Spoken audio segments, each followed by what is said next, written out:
কবর কখনো মাজার হয় না। কবর কখনো, আমার মায়ের কবরে শুক্রবারে আমার মায়ের আওলাদরা যান, মাঝে মধ্যে আমরা যাই। মাজার না কবর? মাজার কখন হয়? যখন সুবাসাম অতিরিক্ত জিয়ারত হয়।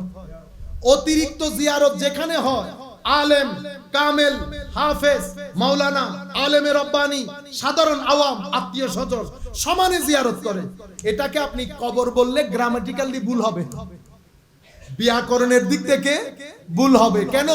অতিরিক্ত জিয়ারত যেখানে হয় সেটাকে কি বলে? মাজার। সেটাকে মাজার।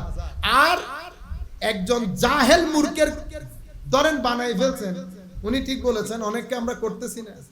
এখন তো একটা প্রতিযোগিতা চলতেছে, মাজার এনার্জি সেন্টার। কি সেন্টার? এনার্জি। এনার্জির যেমন ক্ষয় নাই, এনার্জির ক্ষয় আছে? ক্ষয় নাই।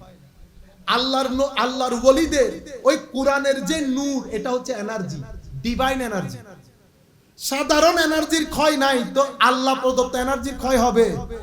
এটাকে যদি আটলান্টিক মহাসাগরের নিচে ঢুকাই রাখেন, এনার্জি। তো এনার্জির কাজ কি? আপনাকে এনার্জেটিক করা। তো মাজারাতে গেলে আপনি বুঝতে পারবেন আপনি এনার্জেটিক হচ্ছেন।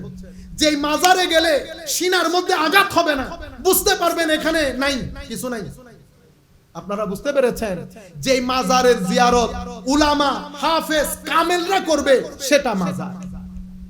আর যেটাতে সাধারণ মুসলমান গিয়ে ডুল ডাল বাজায়, এটা ভণ্ডামি, এটা ভণ্ডামি। আখেরি আল্লাহ রাব্বুল আলামিন আমাদের হামি ও নাসির হোক। আখেরি কথা বলে আমরা শেষ করে দিচ্ছি। ভাইরা, আল্লাহ আমরা যা কিছু বলেছি এখানে বক্তব্যের ক্ষেত্রে অনেক স্লিপ অফ টাং হয়ে যায়। আজওয়াজে মুতাহারা যারা, এটা উম্মতের আম্মা, উম্মাহাতুল, আমাদের সবার মা, আমাদের সবার স্লিপ অফ টাং হয়ে যায়। আল্লাহ আমাদেরকে রক্ষা করুক, গুনাহগুলো ক্ষমা করুক, আমাদের ইখলাস, আমাদের নিয়তের মধ্যে ইখলাস দান করুক। আপনারা যারা এসেছেন, আল্লাহ আপনাদের সিনার ভিতরে হুসাইনিয়তের নূর দান করুক, আমিন বলেন সবাই।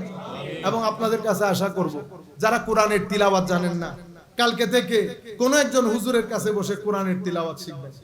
মাদ্রাসার ছেলেদেরকে বলতেছি, বেটা চোখ বড় করেন, দাওয়াত করে নিজের সংসার চালাবো, এটা বন্ধ করে দেন।